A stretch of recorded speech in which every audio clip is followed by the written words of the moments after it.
time that we took that military base. It was for sale, okay? Right. And it was discounted. They had trouble selling it. They dropped the price several times. And we were like, you know that storage container business that we'd given up hope on? The dream that we had where we're like, it's probably just not for us. That went well. You remember? I don't. Wow. I've put that memory in storage and thrown away the key. Hello and welcome. Welcome to the Movie Man Podcast. I am Peter. My co-host who wishes he had a storage business is Brady. I don't know if I wish. I, like most people, hopped on the train of the storage wars thing. Yes. So yes. I don't know that I wish I had a storage unit business. Right. I do wish that I had copious amounts of cash. Well, yeah.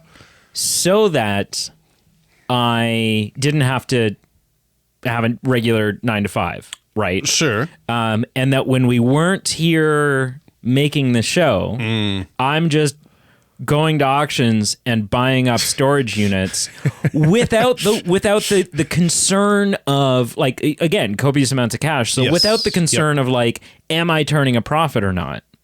Right? I just want to dig through and find neat shit. Although people would hate me because I'm picturing, like, I've got 80 million in the bank, copious amounts, which means if I show up, you should go home because I'm winning every bin I want. Like, I'll just outbid you. I don't care. FU money. Yeah. Like that kind of, yeah. Like man, we don't have toilet paper. It's okay. I got a stack of hundreds. Hundos. Yeah. Maybe we should get into the... Doesn't work the same now that our money's plastic. No. It's not the same. We should get into the celebrity storage business for two reasons. One, I think there'd be some kind of interesting stuff that's stored there. And two, you feel like we're geographically positioned to just excel at the southwestern... I didn't say we'd start it here. Ontario, Maybe we Canada? moved to California to do this. Toronto, we maybe could, right? You could. You've got Drake, and Yes. and there's enough people, even if they don't call Toronto home. They're there for something. There's enough, there's Pinewood Studios, there's all kinds of... Well, and the thing is, that would be our gimmick. Like, we Right. would have these people to also guest on the podcast, and the shtick would be like, hey, you're here dropping off your box of stuff. Yep. And we're going to talk about Cats 4. Yeah. Yeah. Let's You could weed out the people who, like, the undesirables, and by undesirables in that business, I mean good, everyday, hardworking common folk, because they're not the celebrities. You can weed them out by just being like, oh yeah, the storage fees is $4,500 a month. Because then they'll be like, what? I can't pay that. And we'd be like, well, we're not for you. Sweethearts. Honey. There's a reasonable place across the street. Yeah. Yeah. Yeah. Well, we're here today to review Cold Storage, the 2026 film.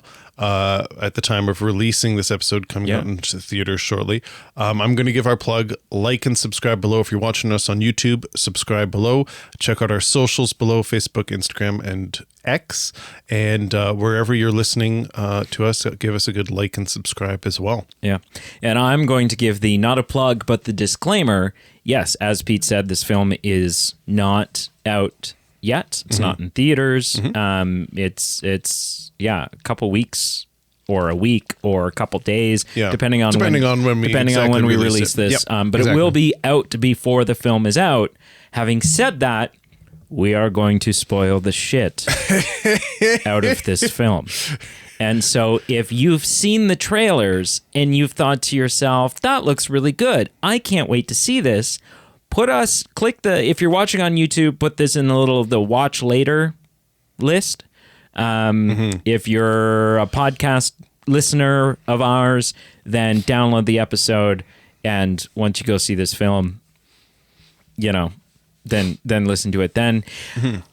Alternatively, If you've never heard of this film, you don't care. You've seen the trailers and you don't care. Listen away. Welcome. Yeah. Welcome. But if you haven't heard of this film, it's got Liam Neeson and Joe Keery from Stranger. Steve Harrington, who I have, by the way, I have a Joe Keery pop figure.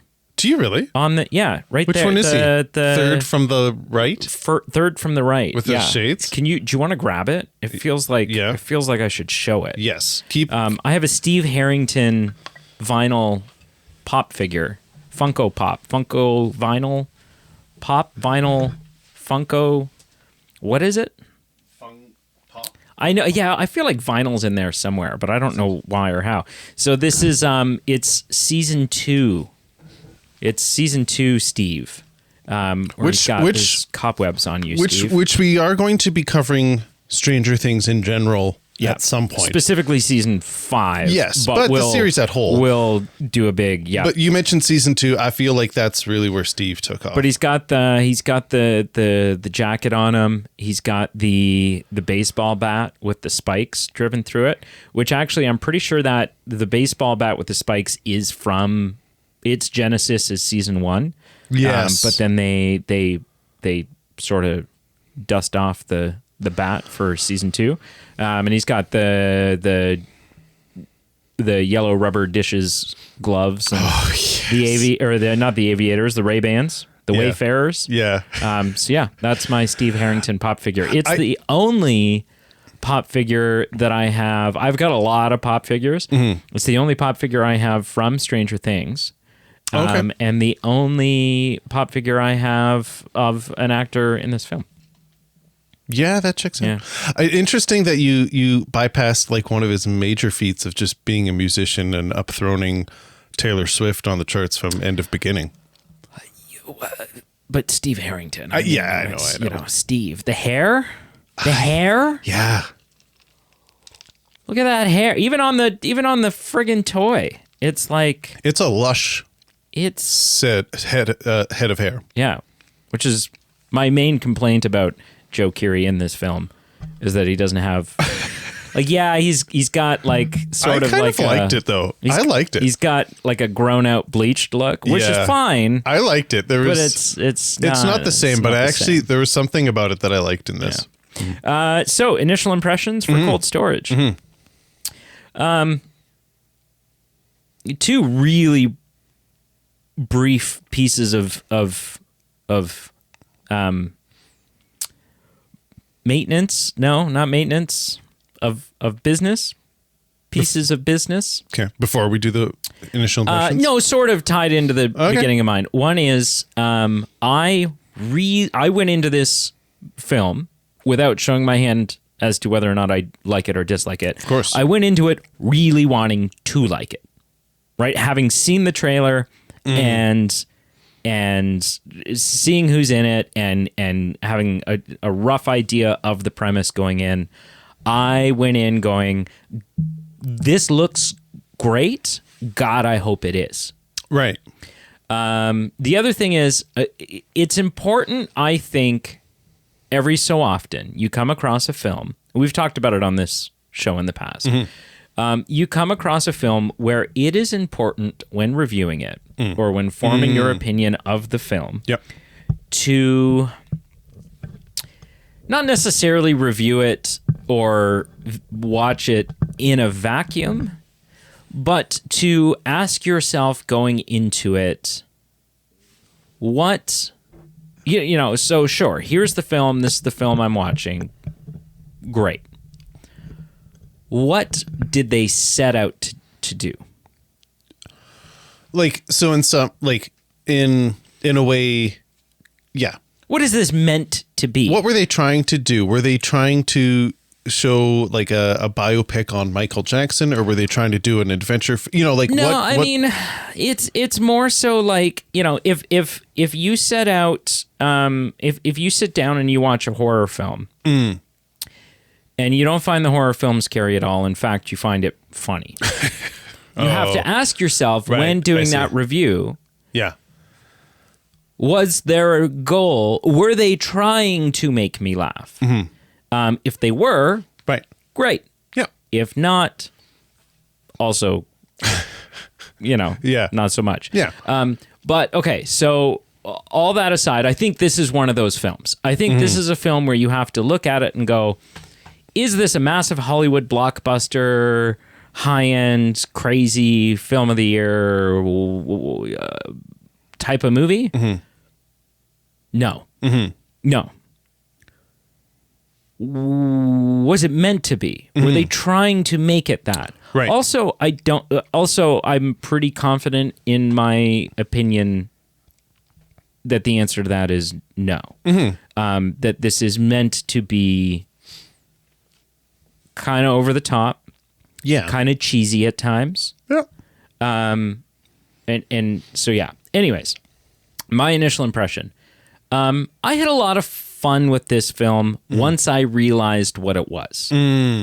I would say for maybe the first third of the film, I couldn't get a handle on it. And so I kept going, I don't know if this is all that, I don't know if it's that good. Then about a third of the way through the film, I realized that it's not supposed to be. Right. It's not, like, it's supposed to be fun, Yes. and it's supposed to be a good watch, but it's not supposed to be like, oh, what a great cinematic experience. You're so unhappy with the position of your microphone. I'm happy now. Tell me why. I'm so happy now. It's much better. I was like awkwardly adjusting it for one, which I know is a no-no, but I was awkwardly sitting in a way that like it was positioned properly. Covering your mouth. Yeah.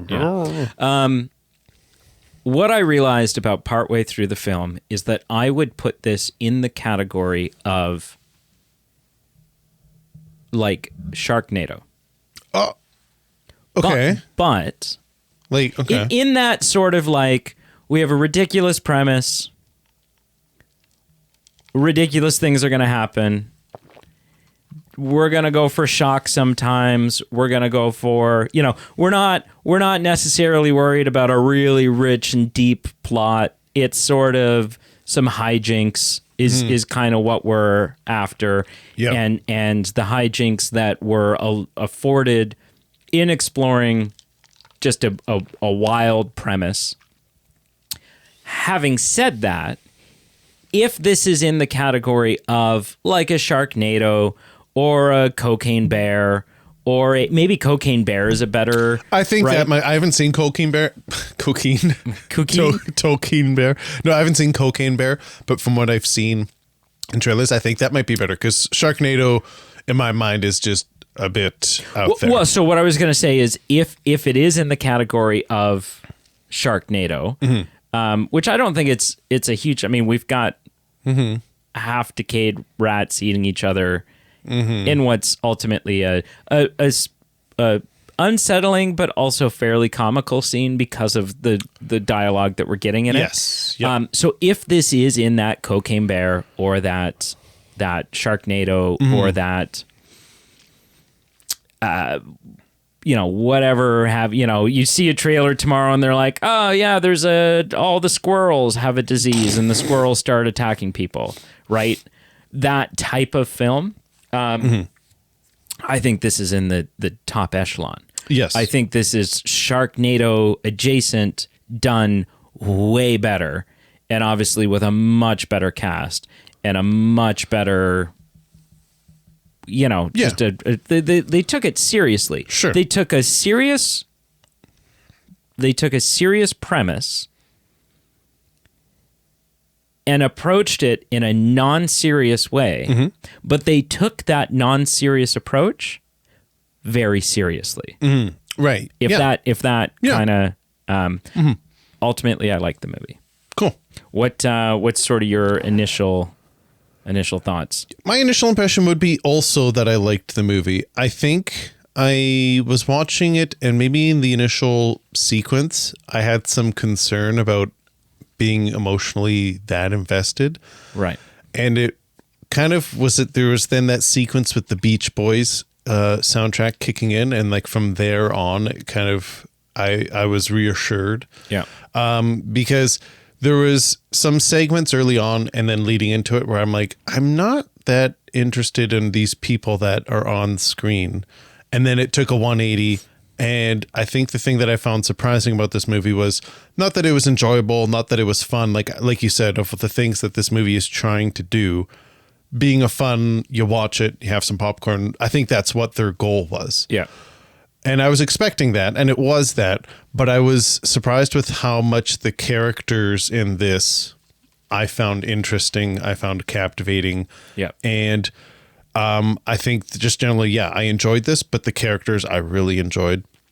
And I think the thing I'll wrap it up on is I found it interesting that I was sitting after the film kind of thinking about, did I like this? If so, what did I like? If not, what did I not like? Find it interesting that in a film that the main premise, like you said, there's a virus or a fungus. Yeah. There's government cover up. There's tension. There's anxiety. Yes, it's comical at times, but there's still like some moments of just like alarms going off, and it's not a jump scare. That's not the right word, but it's just some tension building, I guess would be the thing. Right. All those things took a back seat to the characters. And I think that was such a strong feat of this film, of these characters, both with each other, both on their own. There are three main characters. I'll call them Naomi, Liam Neeson, and Joe. They were such fun characters that I wasn't expecting that. Tea cake. Yeah. Or Travis. Or Travis? Trevor. Travis. We'd have to look that up. Tea cake for sure. But I think that's the one thing I was surprised by. And the one thing that I felt really blown away by was how much I cared about these characters and how well they were kind of written and had some chemistry. And Abigail, too, to an extent. Yeah, because Abigail's very like... She's kind of our person, not our person on the inside, but she's the one that's okay, I'm gonna commit treason here to help you. Yeah. Well, and I mean, let's talk about this now. I was going to bring it up later, but I feel like Liam Neeson now on his tombstone will have like a picture of him holding a phone of all the iconic phone sequences he's had in his career. And this was one of them. Like, I thought this was really fun, but also really well done, where he's like, Abigail, listen, every time you've done this in elementary school, every time you've done this, you've given up this, you've done this, every sacrifice you've made has been for this specific event. I need you to pull through. Yeah. Like that sequence, I'm like, dude, there's something with you and coaching someone over the phone that is just your niche. That's your MO. And you're right. So I guess Abigail I would consider as well. Because for someone who has very minimal screen time, I found her captivating. I found her interesting. I actually kind of cared about her. She brought some humor in the scene. Which is like, well, I'm not late. I'm just, I don't think. Like just like little sequences that, she was good. It was very, Taken. In the now this next part is important. Everything you've ever done. They're going to take you. Exactly. Right? Like this. Yeah. But it wasn't a cheap trick either. No. You can actually, I know you've been fiddling with your microphone. You have it right where you like it. Just pull it away a little bit. Just a touch? Yeah, you're just like... you know how I laugh. I'm hearing the inside of your brain. What's your uvula? Yeah. I've got some questions for you. Okay. Do you want to just... I've got some that I'd like to just point blank ask you. Sure. Some we can just see if they come up naturally. Sure. But we're talking about these performances, about you bringing up Abigail. For you, I've recently liked to ask who would win the trophy for the best performance of this film. And you can answer that. But which of these characters did you like the most? Did you empathize with the most? That you got the most involved with emotionally? Who stood out for you as a character? Or performance? I'll let you go either. It's tricky. I think going into it, I was the most looking forward to Joe Keery. Sure. Not any slight against Liam Neeson. No. But I just think in all the recent Stranger, we were recently re-inundated with Stranger Things. In sort of our day-to-day dialogue, that was a fun, like, Stranger Things adjacent. Even the premise, like when I watched the trailer, I was like, this is kind of Stranger Things-y. Like it's got that kind of... Even the sequences of like, we're forced into doing something that's abnormal, pushing our limits, kind of world-endy. But at the heart of it, what's the most exciting aspect about this is getting to know someone, making a connection with someone that otherwise they wouldn't have been able to, right? Which was the essence of Stranger Things. So going into it, I was the most looking forward to Joe Keery. I think I found myself enjoying or having a little bit more fun in the Liam Neeson scenes. Sure. Just because, and I don't know if it's performance related or if it's just what that story element was versus what the story that was going on in the storage unit, right? We're sort of along for the ride with our two characters, Joe and Naomi. But we always kind of know, like, in that situation... Naomi and Travis. Naomi and Travis. Yeah. So with Naomi and Travis, we're always, as a viewer, because of that opening sequence, we're always ahead of them. We are. We're one step ahead. We know what's going on, and they're sort of figuring it out as we go, which is a great source of suspense. It's a great way of creating suspense in a film. Sure. Because we know something that they don't, and there's near misses because they don't know, and there's, situations where, they almost get infected because they're like, oh, what's this? I'm almost going to touch the door. Yeah. So that's a great way of creating suspense. Sure. Yep. But we were always one step ahead of them, or at least on the same page, right? When we're first hearing the alarm going off, we don't know where the alarm is coming from either. We don't know that there's a control panel behind that wall, but they're never ahead of us. With Liam Neeson and that storyline, there is, we start out the film and we're all on the same page. Everyone starts out at ground zero. Liam Neeson doesn't know what's going on. His partner doesn't know what's going on. The NASA scientist lady has no idea what's going on. No. But then we get brought up to speed enough that we are one step ahead of Travis and Naomi. Yep. But there's also a lot of stuff that happens off camera in terms of them taking the fungus and how they're storing it and the conditions around it being stored and the protocols, like what's in this package that he's put together, yada yada, his white paper. That once we reunite with 18 years later, modern day, and we reunite with Liam Neeson, we are pretty much consistently one step behind.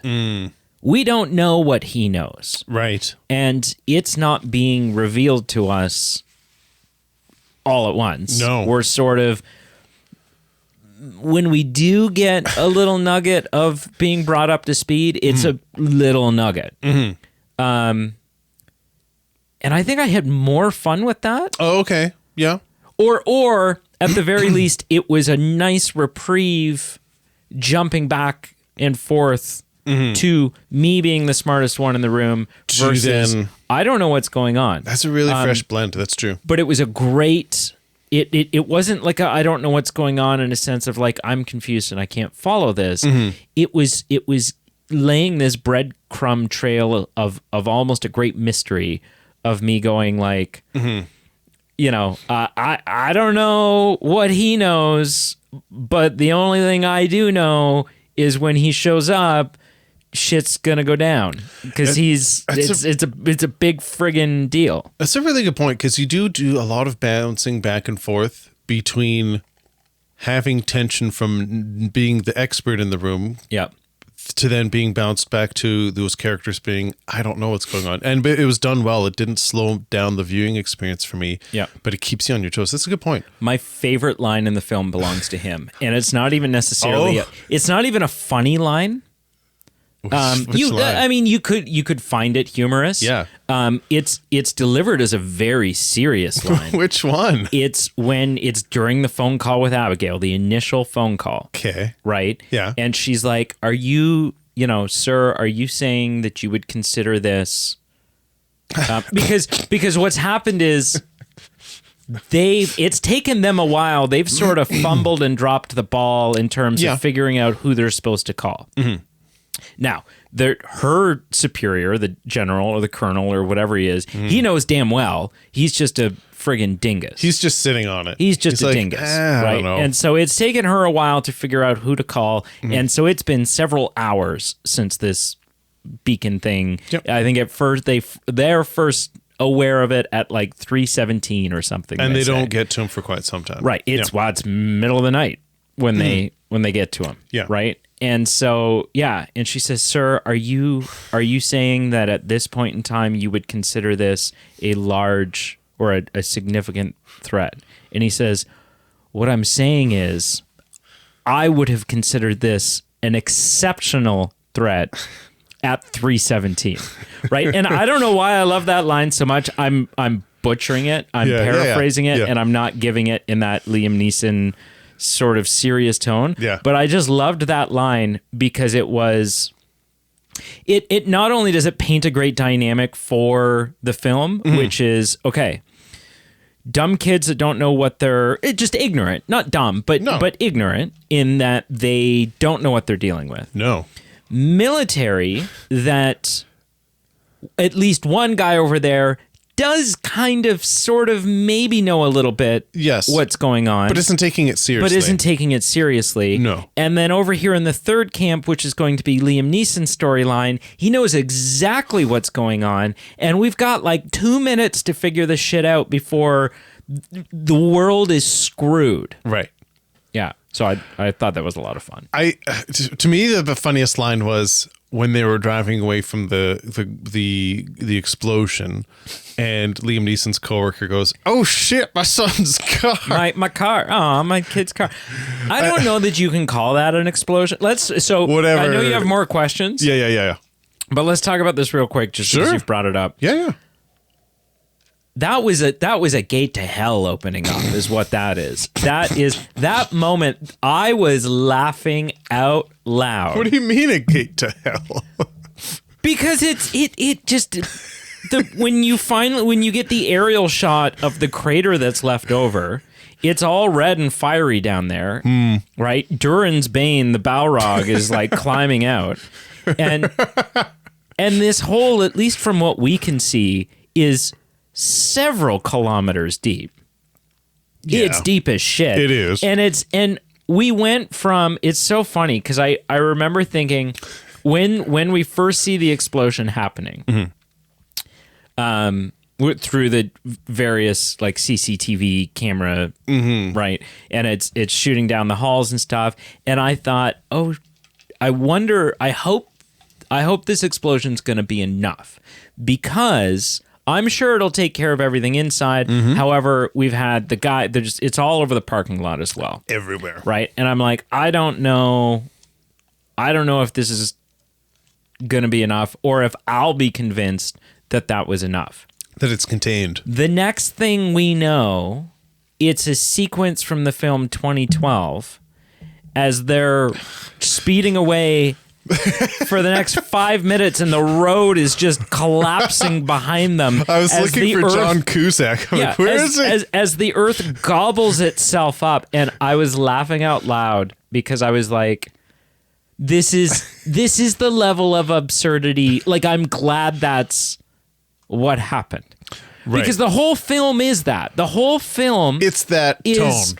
It's you're not meant to believe any of it. You're not meant to go, yeah, this could all really happen. Right? It's meant to be ridiculous. And it's a farce. It's essentially a farce. Yeah. Right? Because it's a ridiculous situation that we're laughing at. However, what makes a farce is that those within the ridiculously absurd situation are dead serious. They're not cracking wise. Correct. They're never playing it for the joke. Yeah. They're playing it. This is serious shit going on. And us, as the outside perspective, watching the absurdity of their seriousness is where the comedy comes from. This wasn't part of my questions, but now I'm asking, do you think Liam Neeson, because he sets down the timer and sends them down. Yes. And then he goes, yeah, you know, I know it's a little wonky. I started the timer, but I knew, you know, it's going to be wonky. You'd probably have enough time. Do you think he actually thought they'd have enough time, or he was just going, he didn't you know care. What? Yeah. It didn't matter. Yeah. Because he also, like, when he gets off the phone with Naomi the first time, Yeah. right, and his partner says they're going to die, aren't they? And he says, yeah, probably. Right after reassuring them, like, you're going to be fine. Yeah. Yeah. He is a military man, like a spec ops man, and their survival means dick. Means absolute dick. Sadly. What matters is getting that bomb down there and having it detonate. And cutting the losses. Stop the bleeding. Yeah. Oh, well, so 2 kids die, but we Better than the world. But we save the world. Yeah. No. So, I mean, I think he's maybe pleasantly surprised to see that they make it out. Yeah. But it was never factored into how much time was on the decision-making. timer. It didn't matter. So to answer, just to flip back, I would agree. Or no. Yeah, I would agree. I think I'd probably go with Liam Neeson in this. I could have gone with either of them for best performance or who I most empathized with.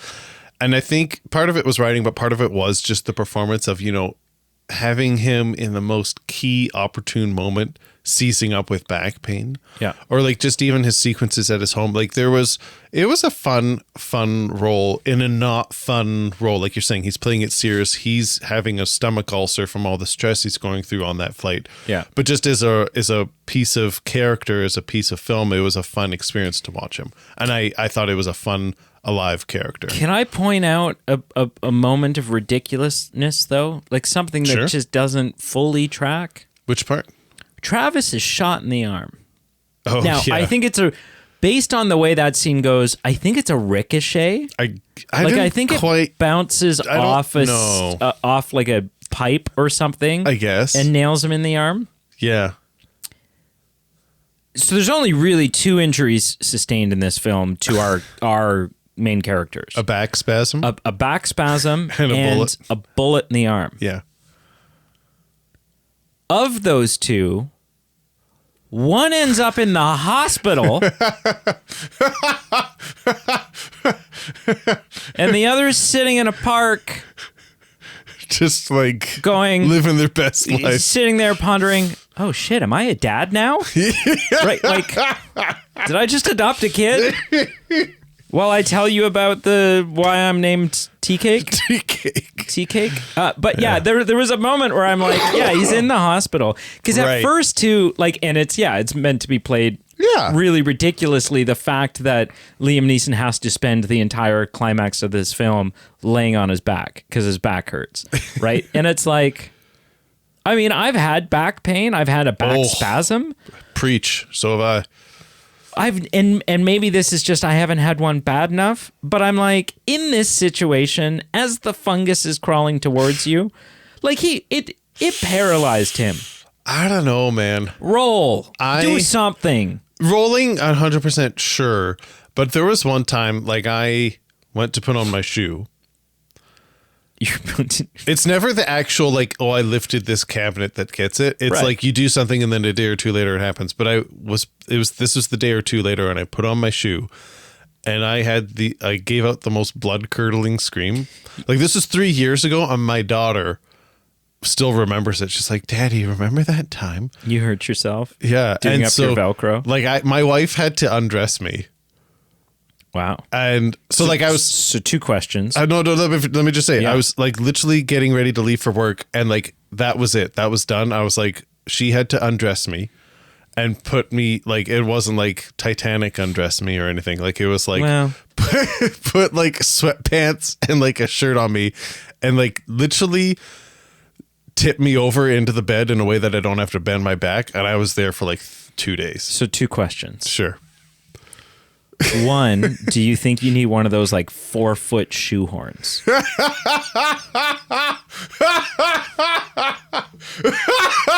No, I refuse. I refuse. I don't want one. Like that's the kiss of death. As soon as I do that, the kids won't, not my kids, but just in general, the kids, for those on YouTube watching in quotes, the kids will never respect me again. No. No, of course not. 2, did you actually throw your back out, or was it a manipulative ploy to get your wife to take your clothes off and then wait on you as you laid in bed for the next 2 days? No. So what it was is my wife still went to work. Oh. And then I was home with the kids, but someone else was looking after the kids. And if my kids ever listen to this episode when they're older, in their most sincerest, loving way. Which I'm guessing was your parents. It was actually my mother-in-law. Oh, okay. All right. And being like, oh, I'm my pansy-ass son-in-law is laying in bed again. And in their most loving way, they came in to like see if daddy's okay, but they like a bull in a china shop, they came on the bed and were like jumping and like I'm like bouncing around. I'm like, please stop, don't do it. So my point is, I get it. Like maybe in a life or death, you muster the strength, but you're like, that seemed accurate. But not accurate that Joe just like, I don't know, puts a that's just puts a Hello Kitty Band-Aid on it. And it's not just like it's not just like Liam Neeson went to the hospital and they give him a shot of Toradol. The fact he's been admitted that was a stretch. It's like, you know what, you're confined to bed rest or you're not doing anything. I get that, but he's like in a isolated ICU room. Like he's got his own room, which could be like a military. It could just be he has good benefits. He has good benefits. Yeah, that's what Emerge looks like for him. Can't knock a guy who has good benefits. Yeah. Okay, my question for you, I want you, do you agree or disagree with this? In a movie that I really enjoyed the characters, and I feel like you talked about Stranger Things, I wasn't going to bring it up, but the essence of some of these films, it's not so much the overlying what's happening, but it's the people it's happening to, and the people getting to know each other, and the people growing in chemistry. I think this movie could have been a bit stronger if you kept the certain parameters in place that it is, like the length, what happens, everything, but remove some of the peripheral characters.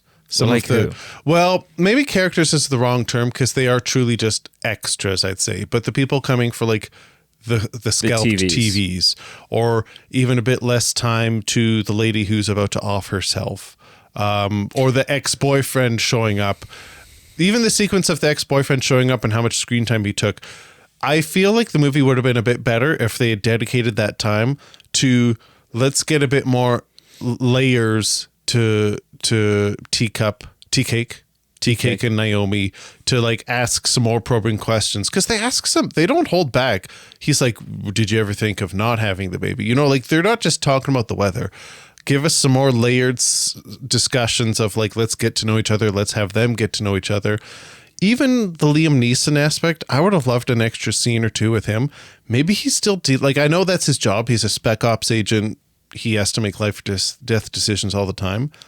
But maybe if there was something about the opening sequence that still haunted him, and he has PTSD thinking about that NASA ranger who, you know, died in a heartbeat. You know, maybe I think just removed some of those peripheral moments, those peripheral characters, and had a bit more time of getting layers to these three main characters. Even have a bit more layer to Abigail and go, you know what, she's been taking crap in her career, and she's like, you know what, I don't care if this costs me a promotion, like I'm going out. That's one thing that I would say make that switch, and this film could have been a little bit stronger. Yes and no. Yes, I agree that it's not always the plot. Sometimes it's the characters. Yeah. A great example of this is you can have a film with super high stakes, right? Crazy action, you know, whatever. But none of the characters are likable. Yes. And so you're just not in it. You just don't care. Correct. On the flip side of that, you know, a film that I hold near and dear and will be showing to Carl at some point in the coming future, some point in 2026, I'll do it. It's called The Sunset Limited. And it's a film. It's a film adaptation of a stage play. But it's two guys sitting in a room talking. for an hour and a half. And Brady, you've made me watch that movie, and that's what came to mind when I was formulating this thought to you, because you don't need 27 characters. Sometimes you just need 2. Yep. Right? And that's it. But that's the thing, right? Is if you were to ask someone, if you were to ask me what happens in the Sunset Limited, I would say 2 guys have a conversation, and they're like, okay, yeah, but what else? And I go, that's it. Nothing. Nothing happens in the movie. However, it's a captivating movie. For sure. Because you like these characters and you're invested in what's going on. Now, having said that, in this film, I think having characters that you like and are invested in is useful to an extent. Sure. And that extent being that, again, if the characters are just boring and don't present an interesting new aspect to the film, which doesn't have to be this rich, detailed, whatever. Like even the biker gang, it's like, okay, this is a... Was it a biker gang like it was, but was there also like a dentist with them? That wasn't really clear. I think they were just a shitty biker gang. I think they were just like, I mean, they're packing heat. They're not, they are. But they're a very eclectic biker gang. But no, so even the biker gang, like none of those characters really end up with any layers, and that's okay because they're just there as an elevated threat. But they do take away screen time from the characters we care about. Yeah, but you need threats other than just 2 people in a building with some fungus. I don't know. Well, then what's the film? Right? It's. But okay, maybe you don't need the boyfriend and the deer and the biker gang. Yeah, like maybe you can just have some things pushing that needle, but you don't need all of them. See again, and so this is the part where. This is the part where I would say, no, it's not necessary to have deeper characters. And that's because of, again, circling back to what is this film? It's a hijinksy farce. As soon as I realized that it was a hijinksy farce, it no longer becomes about stakes. Right. There are no stakes in this film. None whatsoever. Not a single one, and for me, and I don't think there's supposed to be. It doesn't matter. This film is about hijinks and crazy situations and some likable protagonists. Sure. But we can throw literally the kitchen sink in as well, as long as it's hijinksy and adds some tension and adds some whatever. But there ultimately was zero stakes, because as soon as I realized what this film was, as soon as I realized that this is sort of like a Piranha 3D, right, a Cocaine Bear, a Alien Massacre Beavers 7, whatever, right? A really well done one. Yeah. And I don't like that you're, I get that those are good comparisons, the genre, but I do feel like this, how much they make you care about the characters does make it a cut different. But as soon as I realized that there were zero stakes because anything could happen. Yeah. And I'm just along for the ride. I'm meant to enjoy the ride. I'm not meant to worry about people so much or worry about the outcome. Right. Because the outcome could be anything. I'm telling you right now, it would have been because of this film and what type of film this is, it would have been a completely legitimate ending if we didn't succeed. Right. And instead of the film ending with the deer vomiting, this film could have ended with an OSHA look between our 3 main characters as we realize that the fungus has gotten into the water system and there's nothing we can do. Right. And our 3 main characters look at each other, and just as they all start like the last shot on screen is showing, and then they fail and everyone dies, including them. Right. Some people would have not liked that ending. Yeah. Great. But I mean, ultimately, because I don't think they're making a sequel. Ultimately, they failed and everyone's boned is the ending we got anyways. Anyway, Yeah. Which I wondered about the whole time. I was like, wait a second, we saw several deer get sprayed, and we've only actually followed Seen through the with one. one of them. Yeah. But yeah, it there were zero stakes because you can just kill everyone. Mm-hmm. You can kill everyone, and it would not feel out of left field. It would fit with the movie. So it's just about taking me on a ride. Right. I don't need to care about it, like, you know, it doesn't need to be this like really rich in depth, and I've got this trauma and I've got this.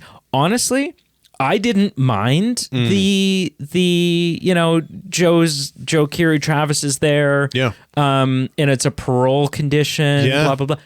That was fun. But not necessary. Not necessary. They could just be two that. people working. The fact that she's in med school and yada yada. Yeah.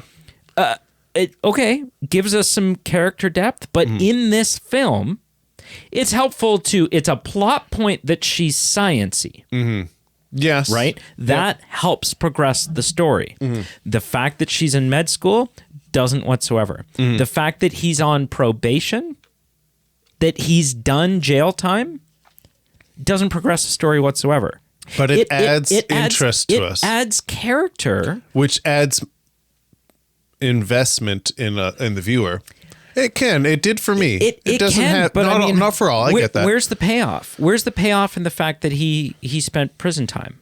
Where does it ultimately affect his decisions as a character or who he is? You're right. From like a story progression, no payoff. He doesn't want to. The only payoff is that's the reason he doesn't want to lose his job. Do you know what? But that else? makes it more. But that makes me invested in him. You're right. Like as a story, as an element that you're right. That doesn't have payoff. Yeah. But just it adds a layer. It adds a layer. I guess. Right. Again, I like it adds the fact that that's why his character can't lose this job. You could poll 100 people. You could do a poll of 100 people and go, who here is able to lose their job? And 90% of them would, at least 90% would leave their arms down. And then if you said, okay, of this 100, which of you really cannot lose your job? I think you got at least 75 putting their hands up, right? Like that's not something you need an explanation for. He can just be the paranoid one of the group that really doesn't want to lose his job and is not as adventurous as this other girl.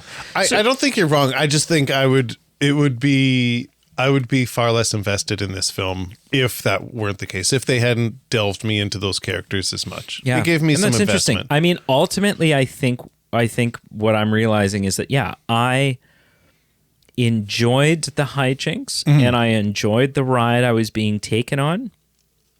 I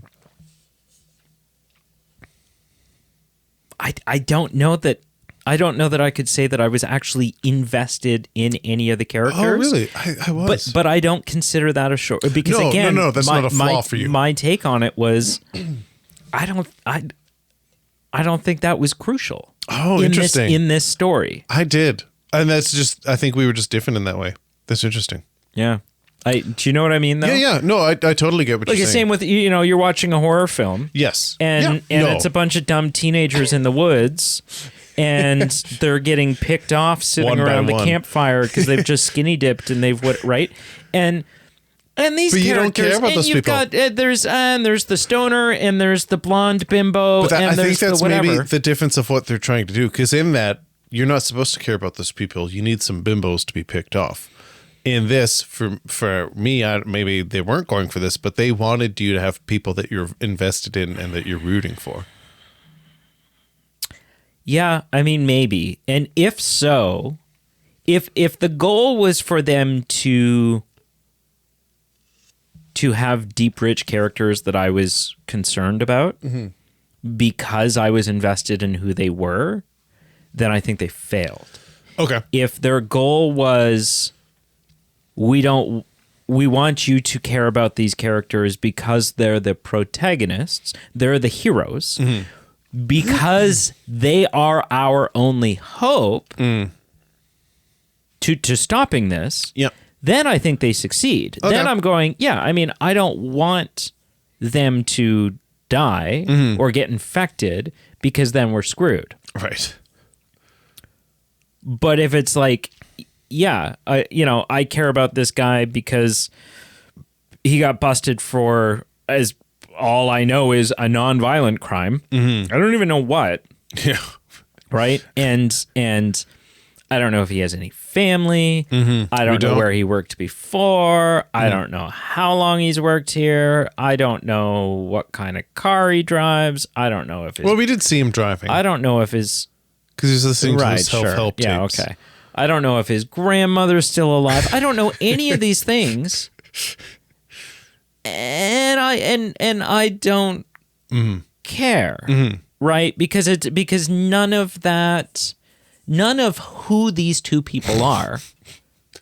No, but you know what I mean? You watch a lot of movies, and sometimes what is furthering the plot is who these characters are. Yeah. Right? Because they are reacting a very specific way in a very specific situation because of all of these sprinkles, because of all these extra details. Yep.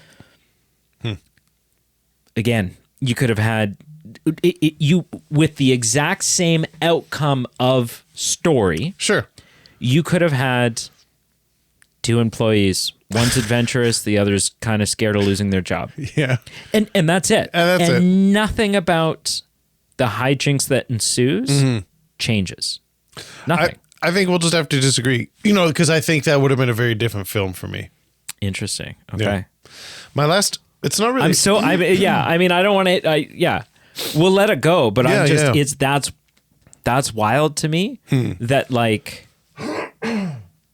that who these people were was central for you. It was to this film because I feel like they very intentionally give just the bare bones, minimum. Yeah, the bare minimum. Just enough so you go, oh, it's a human. Well, that this is not some super or some department store mannequin that they that they do have a life. And then go, right? She never she's in med school. Oh, great. When is this just this is her summer job? And there's never he's shot in the arm. We don't use the fact that she's in med school. She doesn't put a tourniquet on him. I thought it was vet school. Is it vet school? Maybe I misheard. Yeah. But but that's never okay, she's knowledgeable about a pile of rats with their tails tied together. Listen, that was pretty messed up. Right? And Liam Neeson, who I love in this, he's married and he has a pool. That's what we know about him. I could have used a bit more on there. But to what? What does it serve? Yeah. How would that affect your viewing of Lord of the Neeson's Rings character? Do we need to know anything about Frodo? Lord of the Rings is a wildly different film. It's wildly because it's not hijinks. It's not a farce. Yeah, no, that's fair. Lord of the Rings can't end with failure. Yeah, that's fair. It has to end with us saving the day. Yeah. For what you're trying to intend to do, you have to have different metrics. Liam Neeson's character in this is essentially akin to friggin' Con Air or whatever. Is just the muscle and the guns in this a little too old to be, and they use that as part of the farce. Yeah. But he's just there to serve a character archetype. Yeah. And so it doesn't matter who he is. Yeah. It doesn't matter who he is. It doesn't matter his favorite color or that he's allergic to peanut butter. Unless you're going to put in situations where he's comedically in anaphylactic shock because he encounters peanut butter. Right. Then that makes sense. Then do that character building so that it's there. It worked for me. It did. Yeah. Back to the Future. Who's Doc Brown? I don't know. He's an eccentric scientist. Done. No, but really, done. Yeah. Because it doesn't matter who he is. Yeah. Doesn't matter where he went to school. It doesn't matter what his parent or if he's got any siblings or what is, it doesn't matter. No, it doesn't. I know. But yeah, anyways. Okay, the last thing, and this is more of a segment. I just want to take this down. This is for me that I think it was a 1990s Chrysler Plymouth Voyager minivan. Okay. That escape vehicle. Like, well, first she picks him up at the airport. It was definitely a Chrysler van. Yes, it was definitely a Chrysler van. And then it ends up being the escape vehicle too. And it just made me think of that has to be in the, if it's not in the Mount Rushmore of crappy vehicles in cinema, it's an honorable mention. Oh, what do you mean? Well, so, okay. We all had one. Yeah, but I know this isn't what I'm saying, but like, is Daniel Craig maybe of escape vehicles, of even escape vehicles, or just even vehicles featured in like an action film? Like, it's just it was so funny. Like, I got a real hoot out of it, and I thought it was hilarious. And the only thing, these are the comparables that I could think of, as far as like what's on the Mount Rushmore of just vehicles, either purposefully or not purposefully, just comedically there. Well, what's funny to me about the Chrysler is if the modern day of this film is set like in modern times, then 18 years ago when this film starts, that was already an outdated vehicle. I know, it's true. That was already an old model. It's true. So, okay, so these would be the Mount Rushmore. The other guys, I would put Will Ferrell's Prius in there. Just like a car. I haven't seen the other guys. Well, I would watch it with you, but it's a detective film, and he's a detective, and he drives a Prius. Yeah. I'm not a big Will Ferrell guy, so that's why I haven't. Yeah, I'm not either, to be quite honest. Yeah. But this movie is very good. Okay. I put The Bourne Identity when he drives the Mini Cooper. Yeah, the Mini Cooper. Like, it's not a nice Mini Cooper. Like, it's crappy at the time. Yeah, well, it's her. She's like broke because it's whatever. her car. Yeah. So like, it's trash. This was comedically done, but in Deadpool, like having a Honda Odyssey. Hey man, what's the line in that car? That van F's hard or something. And isn't there a Honda Odyssey in like Ant-Man or something? Like, I feel like in one of the MCUs. Could be. Yeah. The rest, those would be like the most grounded. There's like the Mutz Cuts van in Dumb and Dumber. It's not a getaway vehicle. No. But then, and it's not a getaway either, but like in Planes, Trains, Automobiles, when that car goes to crap. And what's it's the like bullshit? Isn't it sort of it's not a great vehicle in the Mission Impossible movie where they like end up switching places in the cheesy ass gag. I don't remember that. I don't remember that gag. Like where all of a sudden it like Tom Cruise is driving. Yeah. It might be Final Reckoning Part 1. Oh. And they're doing a car chase through the city, and then the car, like, I don't know if it rolls or what happens, but then all of a sudden the girl that was sitting in the passenger seat is now sitting in the driver's seat, and she has to drive even though he's handcuffed to whatever, and it's this like awkward. And you're like, or was it a motorcycle? I can't remember. I don't remember. No, it's in a car. Was it a car? Yeah. Okay. And I just remember seeing that moment and being like, please. This was the most slapsticky joke in this entire franchise. It's maybe the only slapstick joke in this franchise. And so it just feels so weird and out of place. Thin air, yeah. The thing I'll wrap it up on is this is shots fired, but the only other crappy vehicle that I can think of is in film as an action or getaway vehicle is Robert Pattinson's Batmobile. Do not like that Batmobile. Really? So I will take my shots fired at that. Yeah, I don't like it. The most realistic, grounded one. There's something about it that I'm like, no, doesn't work for me. Oh, that car's so badass. It's such a piece of shit. Like, I don't like it. That's just me. It's just me. Okay, hang on. You cannot like it, and you cannot think it's a great Batmobile. The car is not a piece of shit. I don't know. It's a badass muscle car, like classic car that he's like souped up. Yes. Maybe on semantics, I could say the car itself is not a piece of crap. I'm not sure. I'd have to look closely. But as a Batmobile, it just doesn't You'd work have to for look. me. You would have to look closely. You'd have to be. I'd have to inspect it. I'd have to give under the it- hood. Yeah, I'd have to run a diagnostic and see, make sure the alignment is, But I'll get back to you. I'll get back in 3 to 5 business I'm days. free on the 13th. 3 to 5 business days. What else?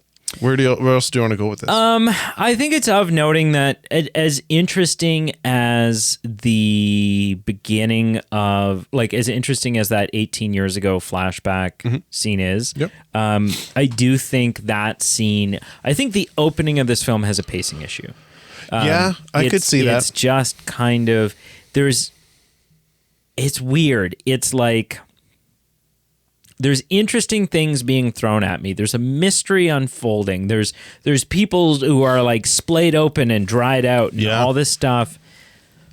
And I'm interested and I'm fascinated and I'm watching, but all of that interest and fascination and is constantly pushing back the boredom. Like for whatever reason. And so I'm thinking it has to be, and I can't put my finger on it, and that's why I'm thinking it's got to be pacing. I don't know what it is, but I would agree that opening sequence gave me some concern about where this film was going to go. Like, is this going to be really like nothing's, like lots of stuff is going on, but it I don't feels care. like nothing is happening. Yeah.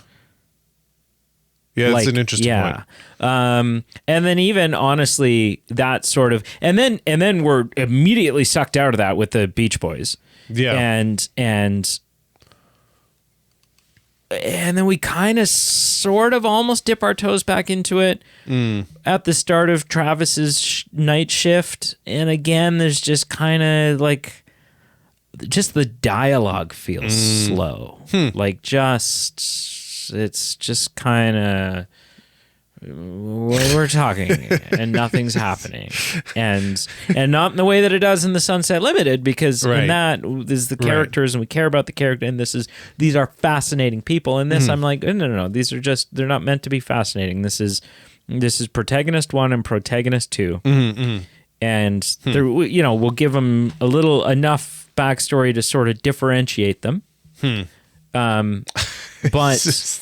But the conversation's just kind of like, what's happening? He's just wandering around looking for, and then the old lady comes in and she insults him. It's not that funny. Did that lady make it out, by the way? Like, it was a little unclear. She must have. I mean, they sent her up the stairs. Yeah, and we don't see her again. Or did she shoot herself? I was unclear. Here's the thing, though. Yeah. Is her vehicle? Yeah. What did she drive up in? That's right. That's true. I don't know. Oh, isn't she? No, she's not dropped off. No, I don't actually remember. Pulls up in a vehicle. I don't know. I mean, either that or she, I guess she actually. No, wait. The She's explosion dead. got her. She's dead. Yeah. Oh no! I mean, there's like a good 10 minutes between. I guess. Like, she got in her car and drove away. But how? Like, Liam Neeson probably would have popped her. She leaves before he gets there. Does he? Okay. Yeah. I can remember. Yeah. Okay. Yeah, she leaves before he gets there. So anyways, I think. Yeah, the timing, yeah. What I did really like, and I wish we got a little bit more of it, is there are some scenes where they go balls to the wall with SFX. Oh? Or VFX. Sure. Depending on how you want to. So one, like the zooming in of the fungus eating through the bottom of the boot type of thing. Yep. I was like, this CGI is not winning any Oscars. But it's not. It's not meant to. They don't care. But it's not distractingly bad. No, but also they don't. It's that's not the point. No. Right? They're not trying to create this like of visuals that rival Avatar, right? That's not the point. Like you said, what are they intending to do? Yeah, that's not the point. No. I did like the two moments that stand out to me, and they feel similar to each other, but unique to everything else in the film. And I wish there had been a little bit more of it. Is one, the time lapse of the front of the base showing the 18 years that pass. And two is the flashback to the fungus coming out, Right. and then the fungus crawls across the floor, and then a cockroach touches it, and then the cockroach runs through the room and rubs up against a rat, and then goes up outside, and then the guy steps on the thing, but then the fungus climbs up and into the trunk where the cat is, and it's this like, years ago, a week ago, an hour ago, minutes ago, right? And you're like, and I was like, it's a fun, stylistic, almost like Suicide Squad-y, almost like Kick-Ass, almost like it had its own DNA as a film. And I would have loved more of it. I'm okay that there wasn't more of it, but I liked it so much that I would have happily taken more. Yeah. I agree. It was a fun sequence and a fun way of storytelling. Yeah. Yeah. My hat is off to this film too. Sure. Because in a world where the events of the film are not necessarily beholden to believability, aside from the ridiculously short incubation period, I can't really, obviously it's a fictional fungus and it's a fictional situation and blah, blah, blah. We hope. They do say this shit is real at the beginning. I don't know. I don't know if I can poke any holes in anything. For what they're trying to tell, no. Like nothing. It's not horrendous. like, wait, okay, hang on. Nothing horrendous. All of a sudden it works this way, but then it doesn't work this way. Like the rules of this universe, the canon that they set up as far as what this fungus is and how it works and the world that this is all happening in. Yeah. Yeah. No, they've got some rules and they play within them. Yeah. It works. Yeah. I'm not meant to. It's weird. Although it's all fictional, and I'm not meant to believe it, and I don't believe it, I also don't feel like the film's ever asking me to suspend disbelief in a way that I'm like rolling my eyes at, where I'm like, okay, right? Like I'm like, yeah, okay, yeah, that fits, that works, that's, yeah. I'm ready to rank this thing. I think so too. I mean, the only thing I'd ask, did we ever get a reason why the boyfriend shot the cat? He says that it sounds like he was just being a doofus. I mean, that checks out. Didn't realize the gun was loaded. Right. But there was also, I thought I saw 3 bullet holes. Oh. So it's one thing to accidentally shoot a cat once, to accidentally go bang, bang, bang, bang. Oh. You know, I don't know. Yeah, no, I don't know that that's. There's no. Yeah, no. Yeah.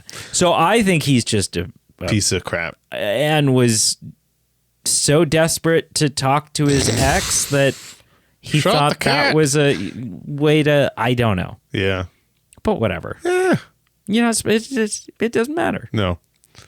All right, sir. On a scale of 0 to 10, how would you rank Cold Storage? Mm-hmm. I've been flipping through a couple numbers in my mind, and I keep trying to answer it with the context of what were they trying to do, what is this film trying to do, and then basing it off of that. 3.14.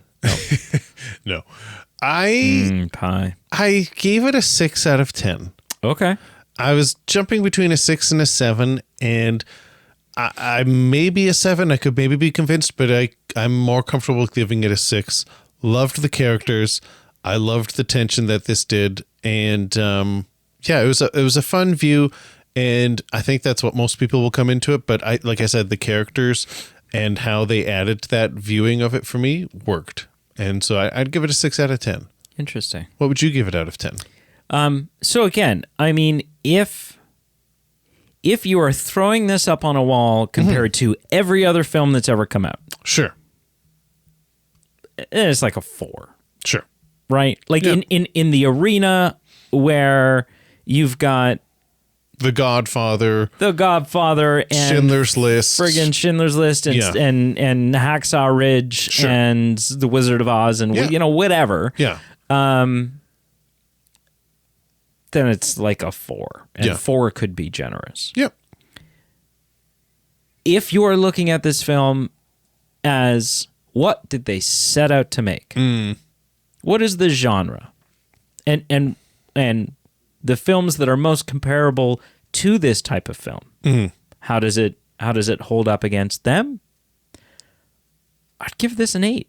I think it's a lot of fun. And if you're the type of person that likes hijinksy, silly, over the top, doesn't take itself too seriously, but you could tell they were serious about making this film. Because it's got all the aesthetics of a big blockbuster. Yeah. It doesn't feel like... Sometimes you watch a movie and you're like... Oh, yeah.